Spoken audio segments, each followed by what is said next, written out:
O Espírito do Soberano Senhor está sobre mim, porque o Senhor me escolheu para levar as boas notícias de salvação aos pobres. Ele me enviou para consolar os que estão com o coração quebrantado, anunciar liberdade aos cativos e libertação das trevas aos prisioneiros. Ele me enviou para anunciar a chegada do dia em que o Senhor vai mostrar a todos a sua graça, e também o dia da vingança do nosso Deus.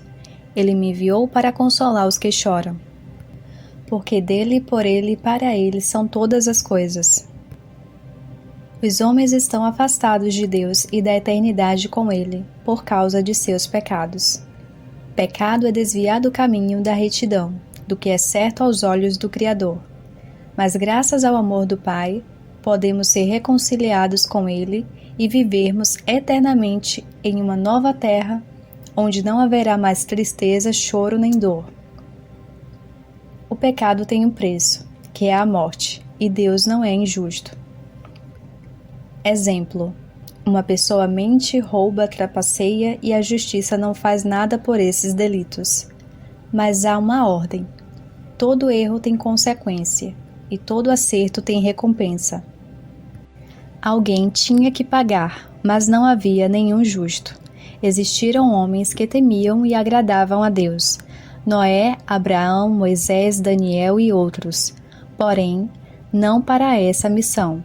Apesar deles cumprirem seus chamados, eles tinham pecado, e se eles tivessem morrido como sacrifício, morreriam por eles mesmos e não por todos os homens.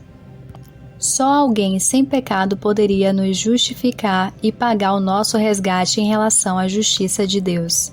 E Cristo aceitou essa missão. Mesmo em sua glória, veio a este mundo para nascer como nós, de carne e sangue. Também pelo nascimento em forma humana, pois somente como ser humano ele poderia morrer e, morrendo, derrotar o poder do diabo, que tinha o poder da morte, a fim de que ele pudesse ser diante de Deus o nosso sumo sacerdote, misericordioso e fiel, para perdoar os pecados do povo e padecer as mesmas provações que nós. O pecado atrai a ira de Deus, mas aqueles que se arrependem e se refugiam nele serão salvos. Como por um homem veio a morte, Adão, em Cristo temos a vida.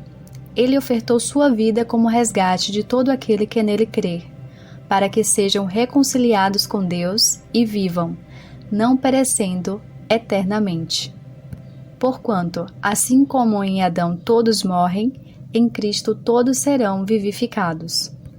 Mas, a todos quantos o receberam, deu-lhes o poder de serem feitos filhos de Deus, aos que creem no seu nome. Ao olharmos para Gênesis, na criação, vemos que tudo foi feito perfeitamente harmonioso. O homem foi feito à imagem e semelhança de Deus, e a mulher para ser a sua cooperadora na mesma missão: serem bons administradores daquilo que Deus lhes entregou.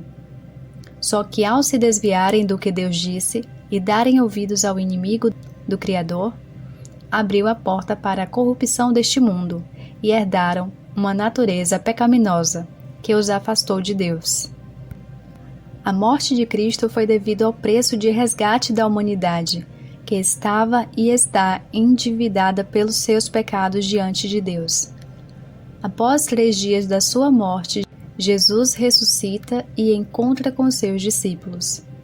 Em Atos relata que ele sobe retornando para o Pai, à direita de Deus. Intercede por nós até a sua segunda vinda a este mundo, que será para derrotar o anticristo, e virá com justiça neste mundo corrompido, que será destruído com fogo.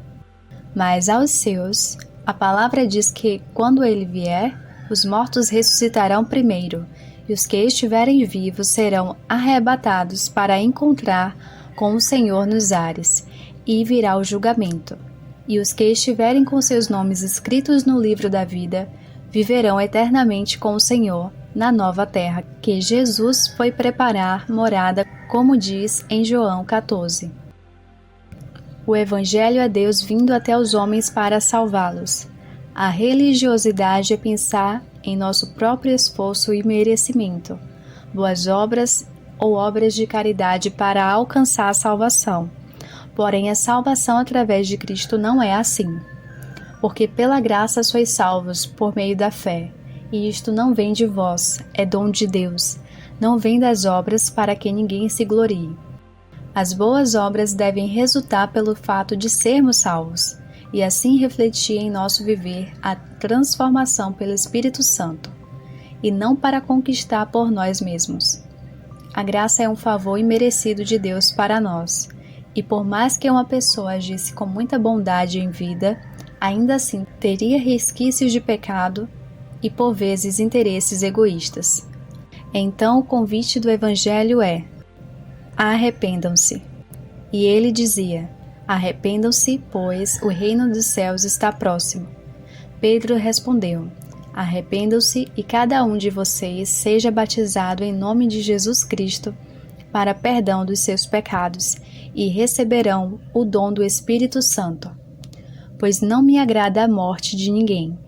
Palavra do soberano Senhor. Arrependam-se e vivam. Se confessarmos os nossos pecados, Ele é fiel e justo para perdoar os nossos pecados e nos purificar de toda a injustiça. Arrependam-se, pois, e voltem-se para Deus, para que os seus pecados sejam cancelados. Sem arrependimento não há perdão, e Deus quer nos perdoar. Aproximem-se de Deus, e Ele se aproximará de vocês. Pecadores, limpem as mãos, e vocês que têm a mente dividida, purifiquem o coração. Os sacrifícios que agradam a Deus são o espírito quebrantado. O Senhor não rejeitará um coração humilde e arrependido.